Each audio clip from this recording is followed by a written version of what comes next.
Good morning, everyone. Please be seated.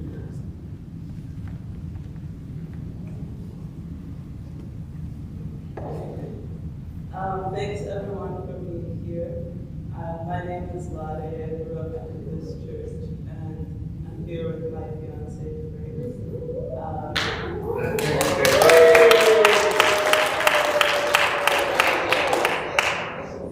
This weekend we did our formal introduction of families, which is bringing our families together to celebrate our engagement and to help each other get to know each other better. So I wanted to say welcome to the Olugba family for coming all the way to Macon this weekend.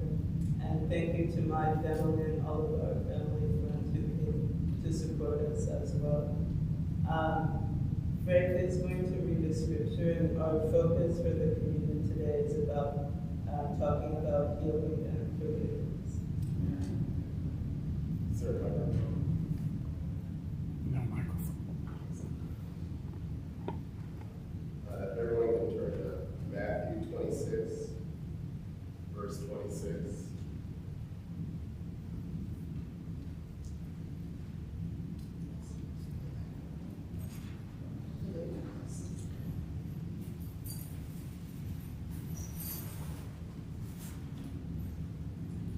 While they were eating, Jesus took bread, and when he had given thanks, he broke it and gave it to his disciples, saying, "Take and eat. This is my body."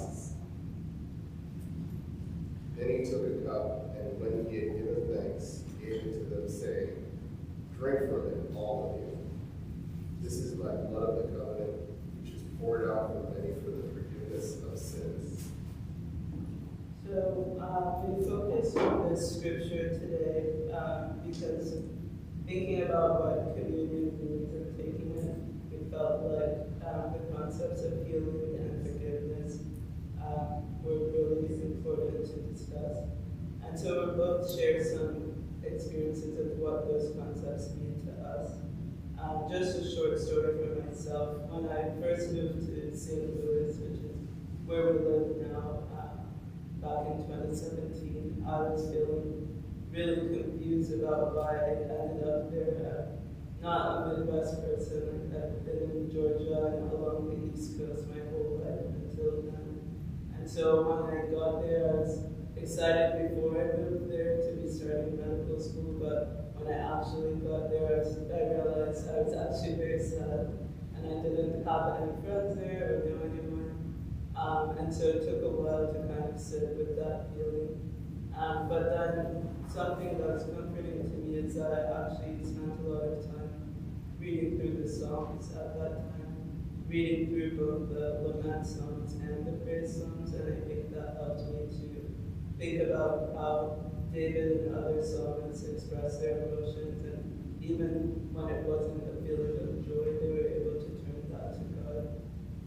And so that reading that allowed me to focus on God and rely on Him in that time. And doing that provided healing for me and feeling the feelings of confusion and sadness that I was feeling.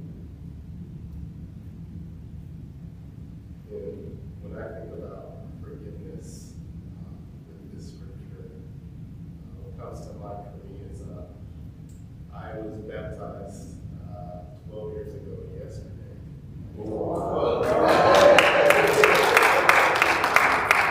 Dallas Church. That's where I was in the campus ministry, and obviously I moved to St. Louis. 4 years ago, during COVID, I had a relationship that wasn't going so well. I was with my roommate at the time, who's also another brother in the church in St. Louis. And I think like a lot of people during COVID, maybe some of your relationships suffered. But that relationship, suffered a lot because of, both of our vibe. Both of us would write about something. And fortunately, that brother, for other reasons, isn't in the church anymore. The problem for me, came when it came time really to see my own need for forgiveness in that situation, both to be forgiven and to forgive as well. I remember sitting and listening to the communion and thinking about how every week we get to be reminded of Jesus' forgiveness for us at all times. I was ashamed of it for a long time after we moved out of our apartment. I remember hearing this communion and thinking, I need to call that brother for us to get right. And, he was able to come back to church. He's still not part of our ministry anymore, but he was able to come back and we were able to, talk and forgive each other. And it just made me think about how every week when we take this cup of this blood, it's not just something that we do each week. We have cheap plastic cups or whatever it is you have in your home church. But it's not that. It's us coming to be healed of what's really hurt us during the week. And us coming to be forgiven because we need to be forgiven for all of the things that we maybe fall short of every single week. So let's bow our heads and pray. Father, we do our best